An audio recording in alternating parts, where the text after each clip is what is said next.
Brent, before we get to the big news out of Tuscaloosa here in the last 24 hours as it relates to football, wanted to ask you about the league and its performance in the NCAA tournament. So much good news, so many good feelings about SEC basketball with a historic 8 teams making the field. And really, after the first round of games, you felt great about where the league was at. However, the weekend came, and here we sit going into the round of 16 with just A&M and Kentucky left. I guess we shouldn't be surprised by those two, right?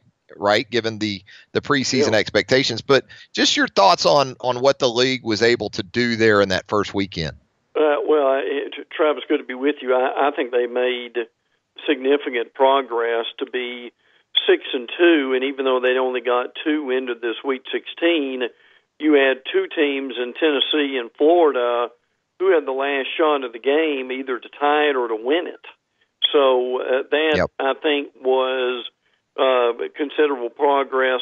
I've never failed, or you, Trav, about A&M, maybe the most dysfunctional team in America, but maybe the most talented in some ways. A&M basketball kind of reminds me of A&M football, and there have been years. If there were an expanded playoff like there is in basketball, if you had gotten some of those Johnny Manziel teams just into sort of a 16-team playoff, who knows what they may have done. That's essentially what we've seen with this A&M basketball team this year, right? Yeah. There's no doubt about it. I mean, with the suspensions, with the injuries, I mean, it's unbelievable what they've been able to do. But Travis, overall, the league is as good a shape as it's been in a long time. The Kermit Davis hire was a really good hire at Ole Miss. Now, Tom Crean, who reinvented himself at ESPN, is Mark Gottfried style. That was the Mark Gottfried recreation, wasn't it? Yeah, very well said too. Both about as tanned. Both about as tanned and rested and relaxed. I think not as much. And look, is he an upgrade over Mark Fox? You kind of hear that. How much of an upgrade? I'm not sure. But Trev, I still say it's the best group of coaches since Wimp and Sonny, Nolan Richardson, and Rick Pitino back in the late 80s and in the 90s. So overall, the league is in very good shape right now. Yeah, I would agree. On paper, the hires of Davis and Crean at Ole Miss and Georgia, respectively, look great. But, man, those 2 gigs, Brent, Ole Miss and Georgia, just tough nuts to crack. And it doesn't make a great deal of sense, given that the talent bases from which they neighbor are right there, and you would think would keep them stocked with 4- and 5-star type players. But even in the case of Colin Sexton, an Atlanta area kid who ended up at Alabama. And with Ole Miss, you've got Memphis just up the road. Now, the hiring of Penny Hardaway by the University of Memphis probably makes that even more difficult for Ole Miss to go in there. You got to think Penny's going to lock that down now in that area. But looking at Alabama specifically, 1-1 in the tournament, a gutty performance, a fun game against Virginia Tech, and then just ran into a buzzsaw, Brent, and a Villanova team that may make even some teams this weekend look like Alabama from last weekend. Well, that may be the best team I've seen in a long time. I mean, they've got the thing with Villanova, to me, is like Duke.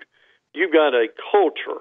You just don't have a program. You've got culture up there that understands winning, that gets some of the, obviously, the best players.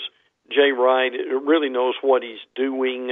And I'll tell you what I would do if I was Avery Johnson, Trav. I would take that tape, and as hard as it is to look at it, that they could learn a lot from that. They could learn a lot from the fundamentals of Villanova and how well they play together. But look, Bama had a strong finish that made a huge difference. I think Galen Smith's productivity at the end really helped them. they've got to get more out of Ingram and Key. I think Dante Hall could be the best big man in the conference next year, frankly. So and when they say they've just scratched the surface, I would buy into some of that. I think the potential for them, Travis, is very bright coming up the next few years. Yeah, and I would not undervalue the potential of the production and impact that Texas transfer Tevin Mack might make on this basketball team. I've said it before. He's got some Sendarius Thornwell in him, the former South Carolina player, in terms of his versatility and his ways in which he can get the ball into the bucket. And I think Tevin Mack, if Braxton Key is still here, but isn't quite making the steps offensively and as an all-around player that you would like, I think Tevin Mack could really, and either way, whether Key's here or not, I think Tevin Mack's going to be a huge impact player for Avery Johnson's next team at the University of Alabama. Let's talk some football here with Brent Beaird of Sports Radio 930 on a Wednesday edition of Southern Fried Sports, presented by Carty and Lloyd Attorneys at Law and also Mercedes-Benz of Tuscaloosa. Brent, big news out of Tuscaloosa here in the last 24 hours. Just when we thought we were going to have us a storyline for the ages at the quarterback position, news comes that Tua Tagovailoa, the rising sophomore quarterback, has a thumb injury that could take him out for a considerable amount of spring drills. With that thought in mind, Brent, does it change, for now at least, your opinion of how things might play out at quarterback leading up to Louisville and Orlando come Labor Day weekend? Not really. He's got plenty of time in order to get well with that injury. Now, Travis, if this was an ACL, that would be a real problem, even more so. But I think with a thumb injury, even if they have to do some kind of surgery, I think he would be okay in a decent amount of time. But I mean, obviously, what it does is if he's out for a day, that takes away some fans, obviously. But the time that he needs just to get set with the offense and with his receivers. Now that Gardner Minshew, the East Carolina transfer, is going to Washington State. Yeah, I thought Gardner was staying close to home, Brent. Last I heard, Gardner Minshew had family concerns in the Jackson area. Not to belittle or talk bad about the kid in Waco, but by my math, I'm not good at math, Brent, but Pullman, Washington, from Jackson, Mississippi, compared to Tuscaloosa, Alabama, from Brandon, Mississippi. My math may be off, but it tells me that's a little bit of a ride up to Washington State, to the Palouse, for a guy who had said that he had personal issues that were going to keep him closer to home. But go ahead. I'm sorry, I didn't mean to interrupt. Well, and you said it well. And hey, as you know, when you're traveling lately, when you're about 3 time zones away, that's not real close, is it? Well, I'm in Lubbock, Texas right now, and I feel like I'm on Pluto. Put it that way. I'm still in the same time zone as Tuscaloosa, and I feel like I'm on the moon out here in the West Texas plains. But yeah, so you don't, in terms of your own opinion of how this thing may shake out by the time Louisville rolls around, are you still of that opinion that there's a very good chance that it will actually be Tua? And that is the guy behind center to open that game. Yeah, it is to me. There's just still too much time. I mean, you've got the summer, you've got fall practice. Tua can continue what he did last season, into the off season.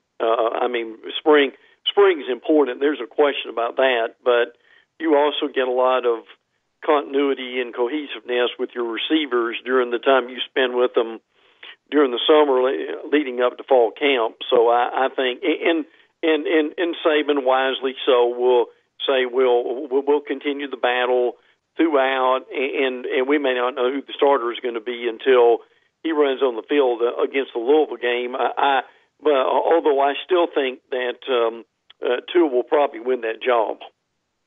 Elsewhere around the Southeastern Conference, a couple of former Alabama defensive coordinators, Jeremy Pruitt at Tennessee and Kirby Smart at the University of Georgia, getting spring drills going in earnest. I guess at both places, like Alabama, a lot of talk about the quarterback position, but I got to think it's more pressing for Jeremy Pruitt than it is certainly Kirby Smart. Kirby Smart more in the Nick Saban situation right now at the quarterback spot, whereas Jeremy, you going to put everything into what you saw last year, or is it the transfer from Stanford that you think ultimately comes in and maybe locks that thing up?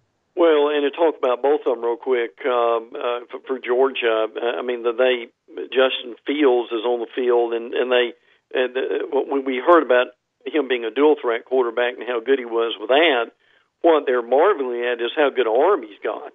The players have all said he's got a cannon for an arm. Now, that still doesn't mean he's starting. Jake Fromm's going to be the starter, and they'll work him in. But that's certainly what you've got with that. By the way, Natrez Patrick, who was suspended on that marijuana-related arrest, is back in good graces with everybody. But look, the thing you said, Travis, right on with all the work they've got to do at Tennessee. Now, Georgia just got on the field yesterday, and Tennessee hadn't been on the field much more than that. Now, people may or may not remember, but Quentin Dormady is transferred, so he is no longer there. By the way, Quay Picu, that one of their defensive linemen, Trav, is also transferring at Tennessee. But Jarrett Garantano will battle it out as far as this spring with the Chris kid, who is from Stanford. I still, now obviously Gardner Minshew, even if he'd come to Alabama, wasn't going to play in the starting rotation. I think Keller Chris very well may end up being the guy before it's over. Is up and down as Garantano was. So